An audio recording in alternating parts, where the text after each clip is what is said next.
ام القرا Islamic centre میں منعقد ہونے والی خلافت راشدہ کانفرنس کے ہمارے مرکزی رہنما اور اس کانفرنس کے مرکزی خطیب خاندان لکھویہ کے چشم و چراغ، جس خاندان کی خدمات 200 سال سے زیادہ محیط ہیں۔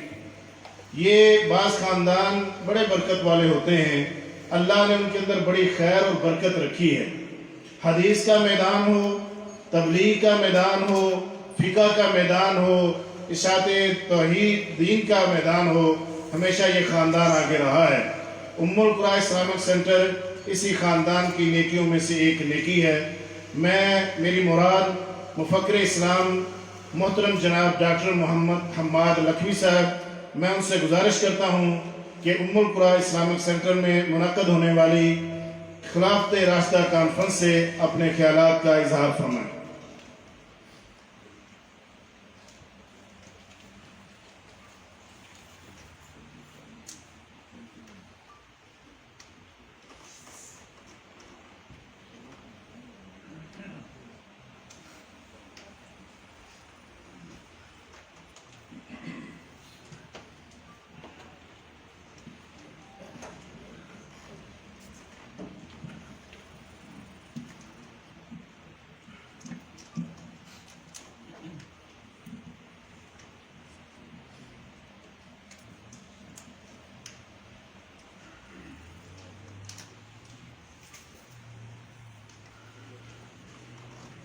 السلام علیکم ورحمۃ اللہ وبرکاتہ۔ الحمدللہ وکفا وسلام علی عبادہ الذین اصطفیٰ، اشہد ان لا الہ الا اللہ وحدہ لا شریک لہ واشہد ان محمدا عبدہ ورسولہ صلی اللہ علیہ وآلہ وسلم۔ اللہم صل علی محمد وعلی آل محمد كما صليت على إبراهيم وعلى آل إبراهيم إنك حميد مجيد۔ اللهم بارك على محمد وعلى آل محمد كما باركت على إبراهيم وعلى آل إبراهيم إنك حميد مجيد۔ أما بعد، أعوذ بالله السميع العليم من الشيطان الرجيم من همزه ونفخه ونفثه، بسم الله الرحمن الرحيم۔ فإن آمنوا بمثل ما آمنتم به فقد اهتدوا۔ اگر تم اس طرح سے ایمان لاؤ، اگر یہ لوگ اس طرح سے ایمان لائیں جس طرح سے تم صحابہ کرام ایمان لائے ہو، تو پھر یہ لوگ ہدایت یافتہ ہوں گے۔ صدق اللہ العظیم۔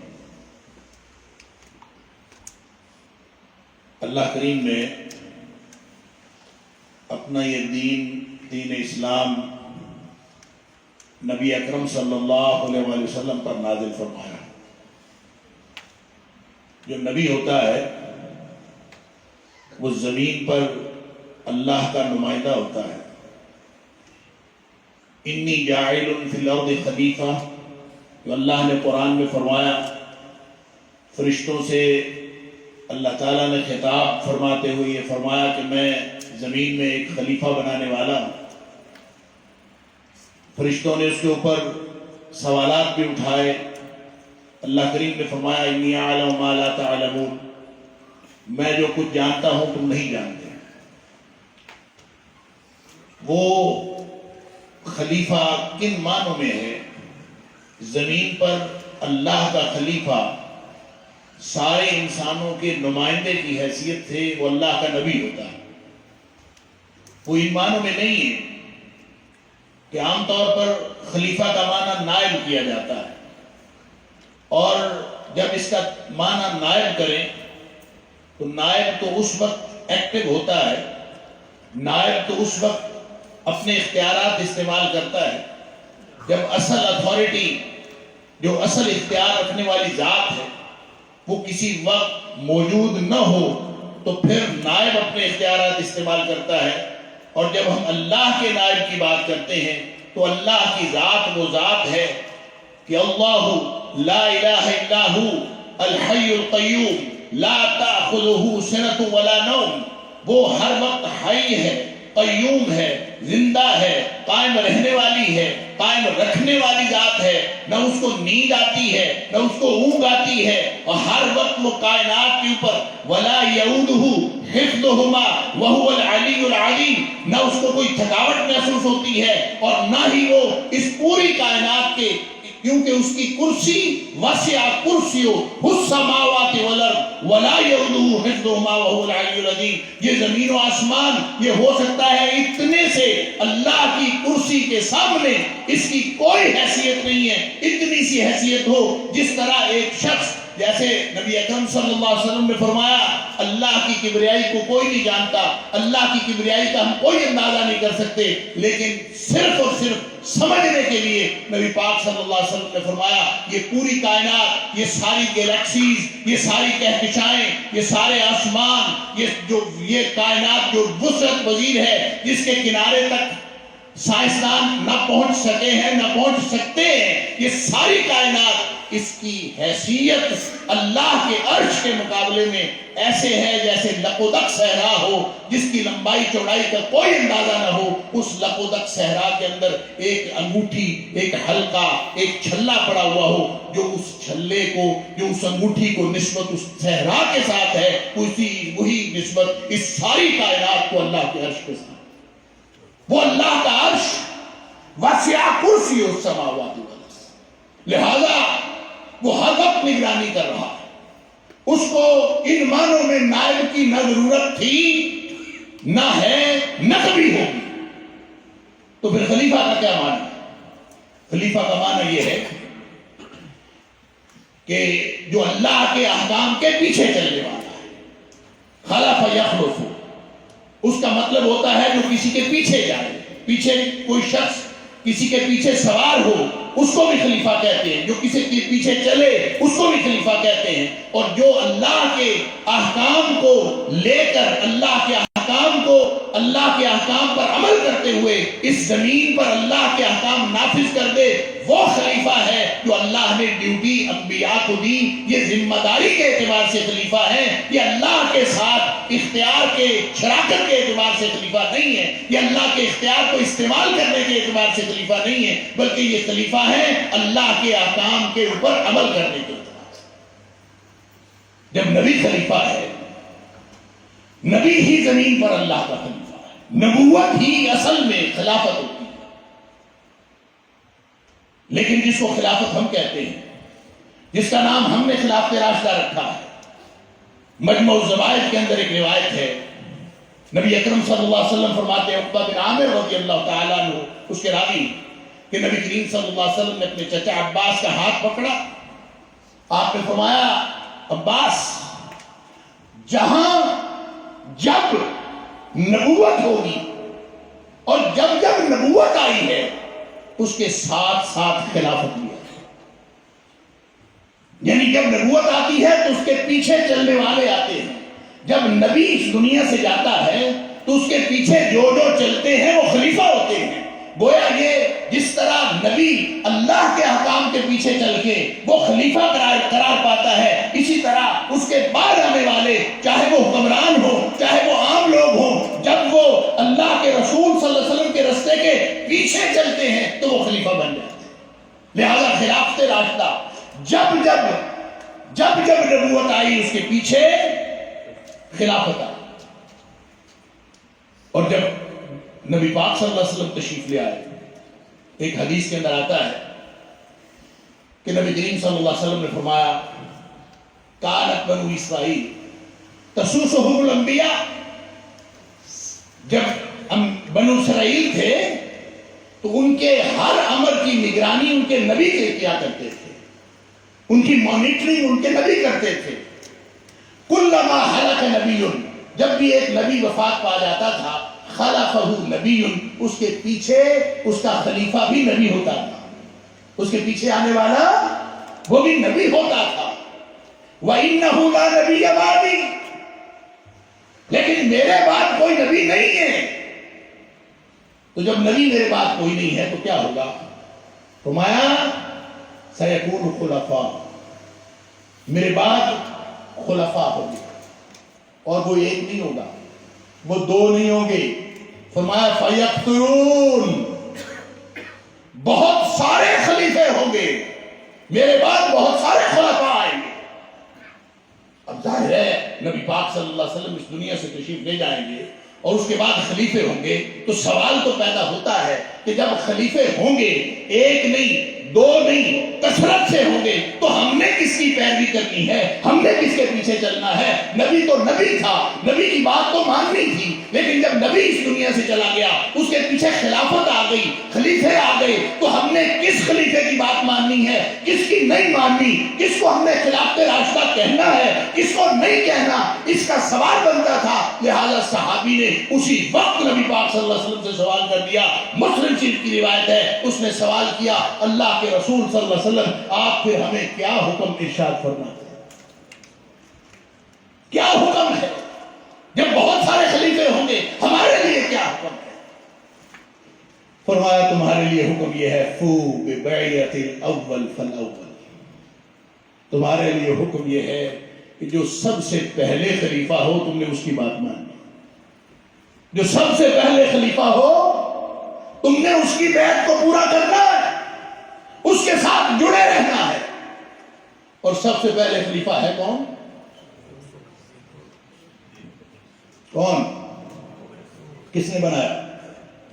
ابو بکر صدیق رضی اللہ تعالیٰ عنہ کو خلیفہ کس نے بنایا؟ نبی کریم صلی اللہ علیہ وسلم نے نہیں بنایا. یہی میں عرض کرنا چاہتا ہوں، جس کو جو اللہ نبی کو نبی بناتا ہے وہی خلیفہ کو خلیفہ بناتا ہے. نہ نبی خود نبی بنتا ہے، نہ خلیفہ خود خلیفہ بنتا ہے. حضرت عثمان غنی رضی اللہ تعالیٰ عنہ ارشاد فرماتے ہیں ابو بکر صدیق تھے، ان کو اللہ نے خلیفہ بنایا، ہم ان کے آوان و انصار تھے. عمر فاروق رضی اللہ تعالیٰ عنہ تھے، ان کو اللہ نے خلیفہ بنایا، ہم ان کے آوان و انصار تھے. اب مجھے اللہ نے خلیفہ بنایا، لہذا میری بھی وہی ذمہ داریاں ہیں جو مجھ سے پہلے جو شیخین کی ذمہ داریاں تھیں وہی میری ذمہ داری ہیں، وہی حقوق جو ان کے تھے وہی میرے ہیں، کیونکہ مجھے بھی اللہ نے خلیفہ بنایا. ایک حدیث ہے نبی کریم صلی اللہ علیہ وسلم فرماتے ہیں، غالباً بخاری شریف کی حدیث ہے، جب حضرت عائشہ صدیقہ رضی اللہ تعالیٰ عنہ سے بات کی، آپس میں گفتگو ہو رہی تھی، ذاتی گفتگو جو میاں بیوی کی بالکل پرائیویٹ گفتگو ہوتی ہے، یعنی اس کی تفصیل میں نہیں جاتا. اما عائشہ صدیقہ رضی اللہ تعالیٰ عنہ کو سر میں درد تھا، آپس میں گفتگو ہو رہی ہے، ان کا میرا سر درد سے پھٹا جا رہا. نبی پاک صلی اللہ علیہ وسلم فرمایا تو فوت ہو گئی تو میں تیرا جنازہ پڑھاؤں گا. ان کو لو تم میری موت کا انتظار کر رہے، یہ بالکل آپس کی جو گفتگو. اللہ، اس میں نبی پاک صلی اللہ علیہ وسلم نے فرمایا کہ میں نے چاہا، میں نے یہ ارادہ کیا اور میں نے وعرضت تو میں نے ارادہ کیا تھا کیا ان ارسل الى ابی بکر وابنہ فآحد، میں نے ارادہ کیا تھا کہ میں ابو بکر کو بھی بلا لوں، اس کے بیٹے کو بھی بلا لوں اور ان کو بتا دوں کہ تمہیں اللہ نے خلیفہ بنایا. میں نے ارادہ کیا فآحد، اس کی میں ذمہ داری لگا دوں. اس لیے حدیث کے الفاظ ہیں ان یقول القائلون او یتمنى المتمنون، کوئی کل کلا بکواس کرنے والا بکواس نہ کرے.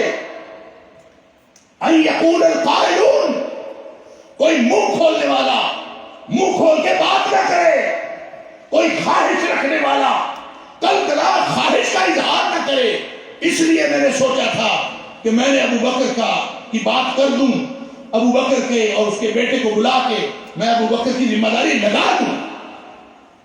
لیکن اب میں نے سوچا ہے، قلت، نبی پاک صلی اللہ علیہ وسلم فرماتے ہیں قلت، میں نے یہ سوچا ہے کہ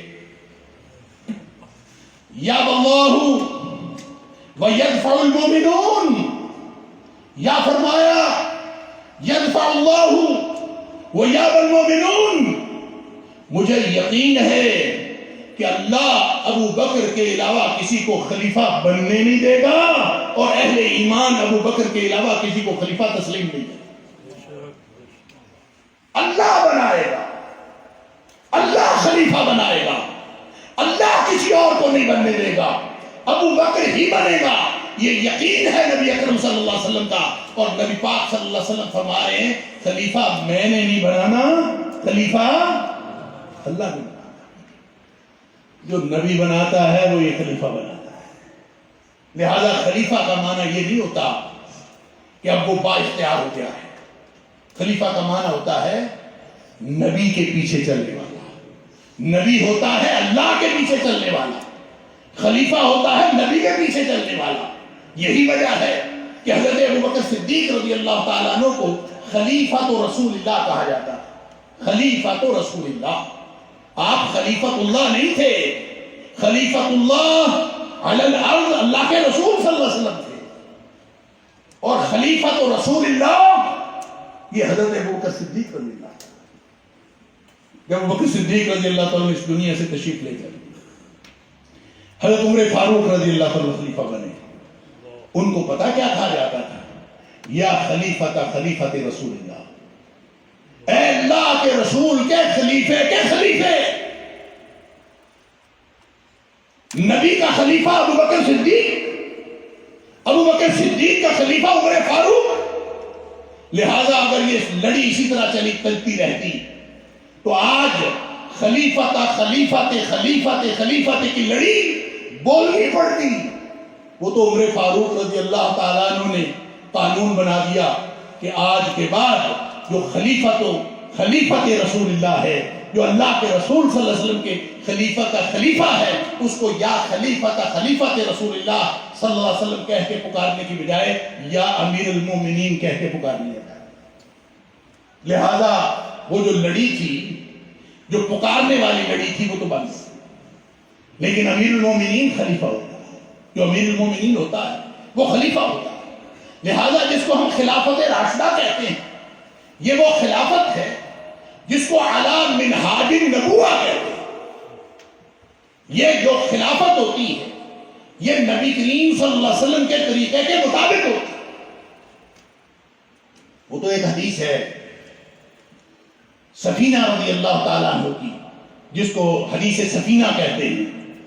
وہ ایک حدیث کہ اس میں نبی پاک صلی اللہ علیہ وسلم نے فرمایا خلافت 30 سال تک ہوگی، اور انہوں نے گن کے دکھا دیے کہ 30 سال مکمل ہو جاتے ہیں حضرت علی رضی اللہ تعالیٰ عنہ تک۔ لہذا یہ 4 خلفاء راشدین، ان کی میں عرض کروں، اس جھگڑے میں نہ پڑا کریں خلافت کے بعد ملوکیت کہاں آئی، کون خلیفہ تھا اور اس کے بعد کون ملک بادشاہ تھا، اس جھگڑے میں نہ پڑیں۔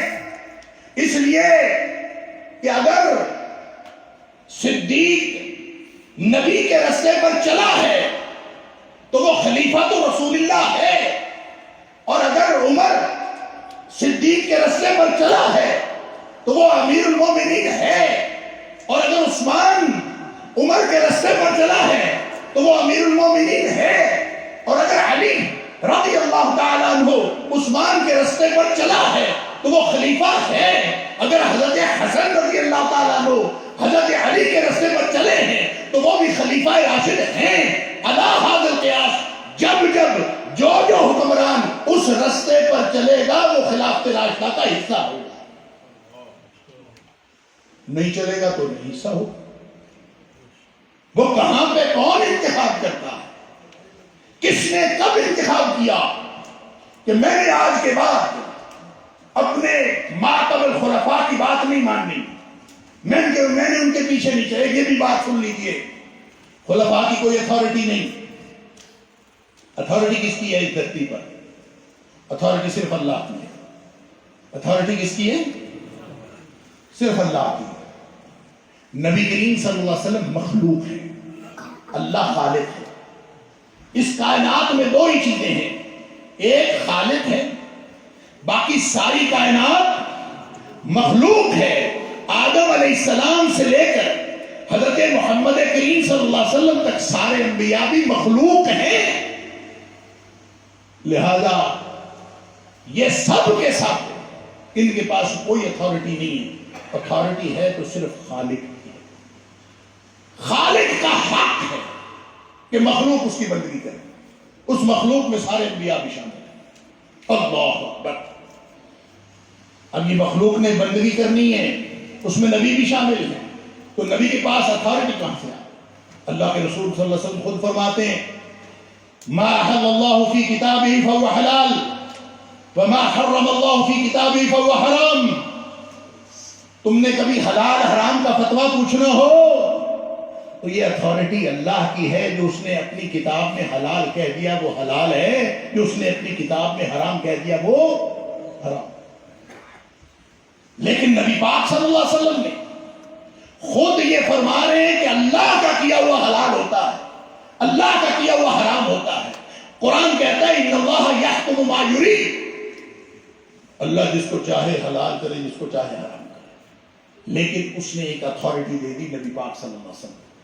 آیت نمبر 157 سورہ اعراف, نبی کریم صلی اللہ علیہ وسلم کے فرائض, نبی پاک صلی اللہ علیہ وسلم کی ذمہ داریوں کا تذکرہ ہو رہا. اس میں فرمایا اس کی اتھارٹی یہ ہے وَيُحِلُّ لَهُمُ الطَّيِّبَاتِ وَيُحَرِّمُ عَلَيْهِمُ الْخَبَائِثَ. اللہ نے اتھارٹی دے دی, اللہ نے اختیار دے دیا, نبی اکرم صلی اللہ علیہ وسلم کو اختیار دے دیا کہ صرف وہ حلال حرام نہیں جو اللہ قرآن میں کہے, حلال حرام وہ بھی ہے جو نبی پاک صلی اللہ علیہ وسلم اپنی زبان سے کہے, وہ بھی حلال حرام ہے. کیوں؟ ان کو اتھارٹی اللہ کی طرف سے ملی. قُلْ إِن كُنتُمْ تُحِبُّونَ اللَّهَ فَاتَّبِعُونِي يُحْبِبْكُمُ اللَّهُ. اگر تم اللہ کے ساتھ محبت کا تعلق بنانا چاہتے ہو, اے حبیب صلی اللہ علیہ وسلم سے کہہ دیجئے فَاتَّبِعُونِي, میری محمد کریم صلی اللہ علیہ وسلم کی اتباع کرو, يُحْبِبْكُمُ اللَّهُ, اللہ تم سے محبت کرنا شروع. اتھارٹی اللہ کی. اللہ نے قرآن میں اتھارٹی دے دی نبی پاک صلی اللہ علیہ وسلم. اب خلفاء کی اتھارٹی کہاں سے آئی؟ سبحان اللہ. حضرت ارباز بن ساریہ رضی اللہ تعالی عنہ وہ فرماتے ہیں کہ ایک دن نبی پاک صلی اللہ علیہ وسلم نے خطاب فرمایا, عجیب و غریب خطاب. ایسی نصیحت ہمیں فرمائی کہ موعظۃ بلیغہ, بڑی دلوں کو چھو جانے والی نبی پاک صلی اللہ علیہ وسلم نے نصیحت فرمائی. اور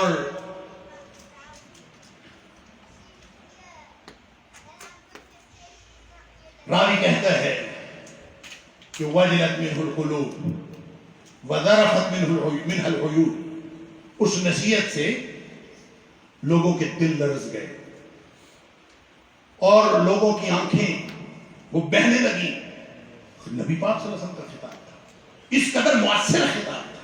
لوگ حیران ہو گئے اور سمجھ آئی کہ لگتا یوں ہے کہ یہ موعظۃ مودع. کہ نبی پاک صلی اللہ علیہ وسلم سے ایک سوال پوچھ لیا صحابی نے, اللہ کے رسول صلی اللہ علیہ وسلم لگتا ہے کہ جیسے یہ آپ کا الوداعی خطاب ہو, آپ اس دنیا سے تشریف لے جا رہے ہیں, ایسے لگتا ہے یہ الوداعی خطاب. یہ کہنے کے بعد اس صحابی نے کہا اللہ کے رسول صلی اللہ علیہ وسلم ہمارے ذمے کچھ لگا دیجئے, ہمیں وصیت فرما دیجئے, ہمیں تاکیدی حکم دے دیجئے کہ ہم نے آپ کے بعد کرنا کیا ہے. فرمایا علیکم بسنتی, تمہارے اوپر میرا طریقہ, وسنت الخلفاء الراشدین المہدیین. اس سے پہلے فرمایا اوصیکم بتقوی اللہ, میں تمہیں تاکیدی حکم دیتا ہوں اللہ کے تقوی کا. والسمع والطاعہ, تمہارے اوپر کوئی بھی امیر ہو تم نے اس کی بات سننی بھی ہے, اس کی بات کی اطاعت بھی کرنی. ان کان عبدا حبشیا, اگر وہ حبشی کوئی غلام بھی تمہارے اوپر امیر بنا دیا جائے پھر بھی اس کی اطاعت کرنی ہے. پھر آپ نے فرمایا میرے بعد تم بڑا اختلاف دیکھو گے, میرے بعد بہت سارا اختلاف ہوگا, لوگ مختلف قسم کی باتیں کیا کریں گے. اللہ کے رسول صلی اللہ علیہ وسلم جب اختلاف ہو جائے گا تو ہم کیا کریں؟ اختلاف، وہ اختلاف اس کا حل کیا ہے؟ آج ہم اختلاف میں پڑے ہوئے ہیں، میں آپ ہمارا ہر وقت مسئلہ یہ ہے، فلاں کا اختلاف، فلاں کا اختلاف، فلاں مسئلے میں اختلاف، فلاں گروپ کا اختلاف، فلاں آرگنائزیشن کا اختلاف، ہر چیز میں اختلاف، اختلاف اختلاف سن سن کے لوگ دین سے بیزار ہوئے چلے جا رہے ہیں۔ اللہ کے رسول صلی اللہ علیہ وسلم نے یہ تنبیہ اپنی حیات طیبہ میں فرما دی، تم اختلاف دیکھو۔ اللہ کے رسول صلی اللہ علیہ وسلم اختلاف دیکھیں تو کیا کریں؟ اختلاف ہو تو کیا کریں؟ فرمایا فعلیکم بسنتی وسنت الخلفاء الراشدین۔ تم نے پتہ کیا کرنا ہے؟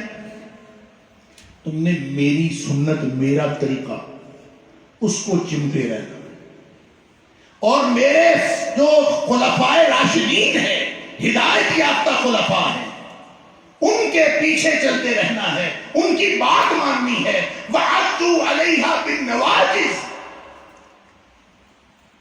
لوگ تم سے چھڑوائیں گے، تم نے چھوڑنا نہیں ہے۔ ایسے آدمی جیسے دانت سے چبا لیتا ہے اور زور سے پکڑ لیتا ہے، اس طرح اپنی دانتوں کے ساتھ اس کو زور سے پکڑ لینا ہے، چھوڑنا نہیں۔ اللہ کے رسول صلی اللہ علیہ وسلم کی سنت کو اور خلفاء راشدین کی سنت، یہ اتھارٹی نبی کریم صلی اللہ علیہ وسلم نے دے دی۔ اتبعوا سنتی وسنت الخلفاء الراشدین المہدیین۔ لہذا یہ خلفاء راشدین کو کوئی اتھارٹی نہیں مل سکتی تھی اگر نبی کریم صلی اللہ علیہ وسلم یہ اتھارٹی نہ دے گئے ہوتے۔ نبی پاک صلی اللہ علیہ وسلم نے اتھارٹی دی۔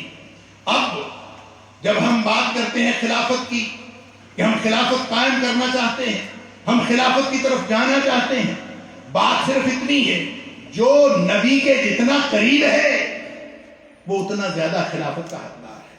فو ببیت الاول فالاول، جو پہلا ہے وہ پہلا ہے، پہلے اس کی بیعت پوری کرو، وہ اگر دنیا سے چلا جائے تو پھر دوسرے کی، اس لیے کہ یہ وقت کے ساتھ خلافت ختم نہیں ہوتی۔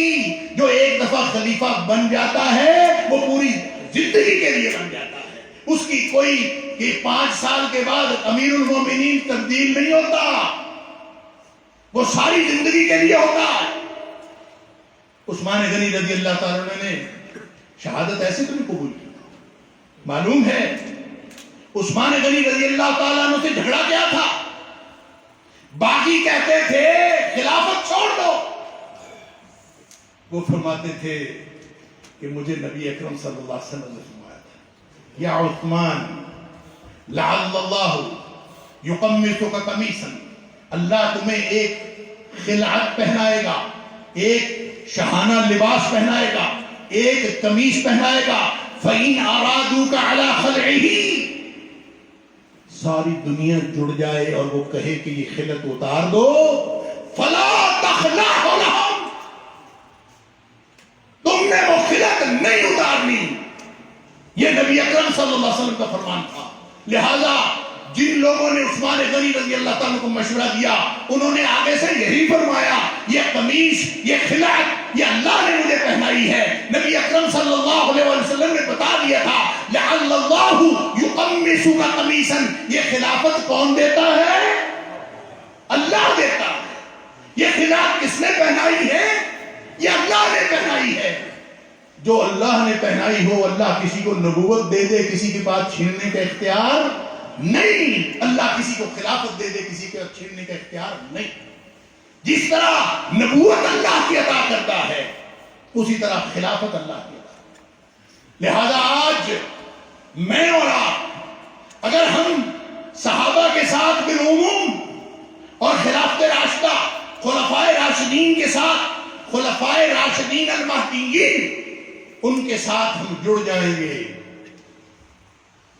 یہی ہمارے لیے امان ہے، یہی ہمارے لیے جنت کا راستہ ہے۔ وہ حدیث بھی اس کے ساتھ شامل کر لیجیے جس میں نبی پاک صلی اللہ علیہ وسلم نے فرمایا 73 فرقے ہوں گے، سارے جہنم میں جائیں گے، کلہم فی النار الا واحدہ، صرف ایک جنتی ہے۔ اللہ کے رسول صلی اللہ علیہ وسلم نشانی بتا دیجئے، نشانی یہ ہے ما انا علیہ و صحابی، اس کو دیکھ لو وہ میرے طریقے اور صحابہ کرام کے طریقے پر چلتا ہے کہ نہیں. اس طریقے پر جو چلے گا وہ انشاءاللہ جنت کے راستے پہ. یہ جنت کا راستہ. اور ایک آخری حدیث سن لیجئے. علامہ صاحب تشریف لے آئے ہیں. اصل خطاب علامہ ابتسام ظہیر صاحب حافظ اللہ کا ہوگا. آخری حدیث سن لیجئے. نبی پاک صلی اللہ علیہ وسلم فرمایا, مسلم شریف کی حدیث, آپ نے فرمایا ستاروں کو دیکھو. اور خود نبی پاک صلی اللہ علیہ وسلم جو حدیث کی تفسیر ہے وہ یہی کہ نبی پاک صلی اللہ علیہ وسلم نے مغرب کی نماز پڑھی. مغرب کی نماز ادا کرنے کے بعد باہر نکلے, آسمان پہ ستارے تھے, ستاروں کو دیکھا. پھر نبی پاک صلی اللہ علیہ وسلم نے فرمایا النجوم امانۃ للسماء. یہ جو ستارے ہیں نا, یہ اللہ نے آسمان کی حفاظت کا نظام بنایا. النجوم امانۃ للسماء, یہ آسمان کے لیے حفاظت کا نظام ہے. وَإِذَا ذَهَبَتِ النُّجُومُ, جب یہ ستارے تباہ و برباد ہو جائیں گے, أَتَى السَّمَاءُ مَا تُوعَدُ, تو آسمان کے اوپر وہ وقت آ جائے گا جو وقت اس کے لیے لکھا جائے گا. کیا مطلب؟ ستارے گئے تو آسمان بھی گیا. پھر نبی پاک صلی اللہ علیہ وسلم فرمایا وَأَنَا أَمَانَةٌ لِأَصْحَابِي, میں خود نبی پاک صلی اللہ علیہ وسلم کی ذات اقدس, آپ نے فرمایا مجھے اللہ نے صحابہ کرام کی حفاظت کا ذریعہ بنایا ہے. فَإِذَا ذَهَبْتُ, جب میں چلا جاؤں گا, أَتَى أَصْحَابِي مَا يُوعَدُونَ, میرے صحابہ پر وہ وقت آ جائے گا جو ان سے وعدہ کیا گیا. لکھے ہوئے کو کوئی نہیں ٹال سکتا. وہ وقت آ جائے گا جب میں چلا جاؤں. پھر فرمایا غور سے سنیے, فرمایا وَأَصْحَابِي أَمَنَةٌ لِأُمَّتِي, میری امت کی حفاظت ہو سکتی ہے تو صحابہ کرام کے ذریعے سے. میرے صحابہ ساری امت کی تحفظ کی ضمانت ہے. فَإِذَا ذَهَبَ أَصْحَابِي, جب میرے صحابہ بھی اس دنیا سے چلے جائیں گے, أَتَى أُمَّتِي مَا يُوعَدُونَ, میری امت کے اوپر وہ وقت آ جائے گا جو ٹلنا نہیں ہے, جو آنے والا ہے وقت, جو ان کا وعدہ کیا گیا وہ آ جائے گا. لہذا قیامت تک کے لیے جس شخص نے نبی کریم صلی اللہ علیہ وسلم کے ساتھ جڑنا ہو, جس نے اللہ کے دین پر عمل کرنا ہو, ہم شکر کریں خلافت راشدہ علی منہاج النبوہ. یہ ہمارے پاس ایک, اگر آپ نے سیاست دیکھنی ہو تو خلافت راشدہ کی دیکھ لیں, آپ نے معیشت دیکھنی ہو خلافت راشدہ کی دیکھ لیں, آپ نے معاشرت دیکھنی ہو خلافت راشدہ کی دیکھ لیں. نظام قائم کیا, صدیق اکبر نے اپنا حصہ ڈالا, عمر فاروق رضی اللہ تعالیٰ نے اپنا حصہ ڈالا, 12 سال عثمان غنی رضی اللہ تعالیٰ نے اپنا حصہ ڈالا, 4 سال حضرت علی رضی اللہ تعالیٰ نے اپنا حصہ ڈالا. کوئی حصہ, کوئی پہلو زندگی کا ایسا نہیں ہے جس کے بارے میں رہنمائی نہیں. خلافت راشدہ ہے تو رہنمائی موجود ہے, خلافت راشدہ نہیں ہے تو رہنمائی بھی نہیں ہے. اللہ تعالیٰ مجھے اور آپ کو سمجھنے اور عمل کرنے کی توفیق عطا فرمائے. وآخر دعوانا الحمدللہ.